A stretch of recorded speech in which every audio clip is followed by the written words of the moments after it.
Je suis Antoine Golkendo, artiste photographe. Je suis né le 16 août de 1987.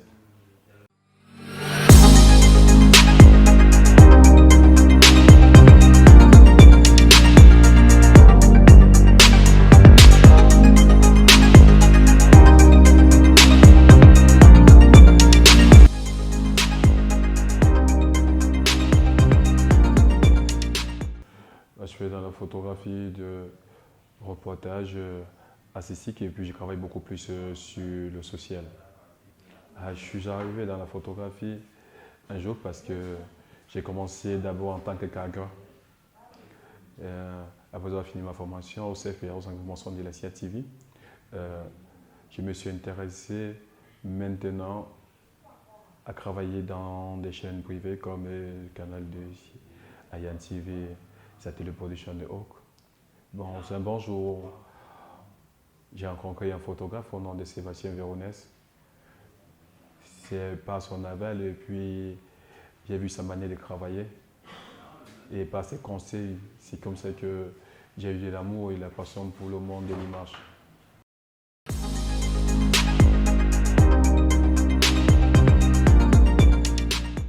Mon parcours professionnel dans le monde de la photographie. Je suis dans la photographie déjà, ça fait précisément aujourd'hui 12 ans.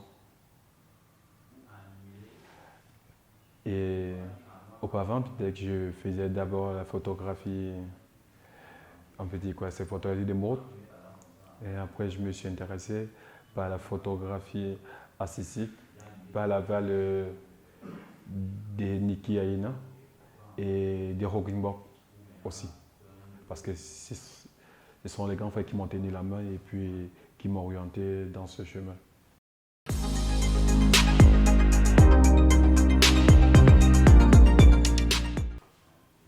Alors, j'ai réalisé ce projet un jour, quand je suis resté dans mon quartier, j'ai vu des hommes en blanc qui sont venus porter l'un de mes voisins dans mon quartier à Minifem.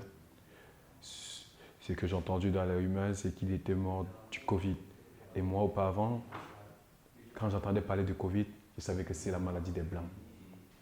La maladie des Blancs, pourquoi? Parce que je savais que l'homme noir, il est solide, c'est un homme qui est dur. Donc c'est difficile pour nous que ça puisse nous atteindre. Mais quand déjà j'ai appris que mon voisin il était touché, et puis tellement j'étais curieux, j'ai décidé de prendre mon appareil peut-être pour venir voir.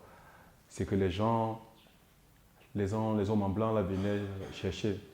Tellement je me suis mis à les suivre pour essayer de voir. Et j'ai vu, on chassait tout le monde aux alentours. Parce qu'on ne voulait pas qu'il s'approche, le chef du quartier. Et après, après, je me suis rapproché de ces gens et puis ils m'ont donné la possibilité en fait, de prendre des photos, mais en étant éloigné, parce qu'ils m'ont dit on ne s'approche pas à côté d'eux et à côté du cadavre parce que c'est une maladie qui contamine facilement.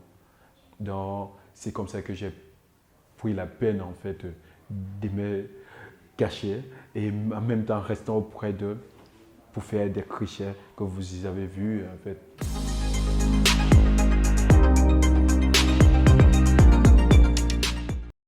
C'était tellement difficile pour moi de parvenir à convaincre ces gens. C'était tout un challenge. C'était pas évident. Mais avec l'expérience que j'ai pu avoir et aussi je me suis battu comme j'ai pu et j'ai pu capter vraiment ces instants. Malgré, et alors je me suis rendu compte que le Covid est une maladie très grave. Et dans mon quartier particulièrement, c'est un quartier que la majorité des gens ils vivent beaucoup plus dans le côté de la précarité. Vous voyez? Et ce qui fait en sorte que, et ils ne croient pas à ces choses-là. Je crois que depuis ce jour, quand on a parlé de Covid, peut-être que les gens qui ne sont pas trop civilisés, ils ont vu quand les gens en blanc sont arrivés dans le quartier pour venir porter le cadavre, c'est comme ça qu'ils ont commencé à avoir une crainte, se méfier de tout. Bon, je me dis, ça a permis en sorte que beaucoup de choses se mettent à changer. Et aujourd'hui, Après ça, pour parvenir même à saluer ton voisin, c'était devenu un très grand combat. Ça a permis en sorte qu'on puisse avoir des distances entre nous, de part et d'autre. Parce qu'auparavant, on savait que la maladie de Covid, c'est la maladie des Blancs.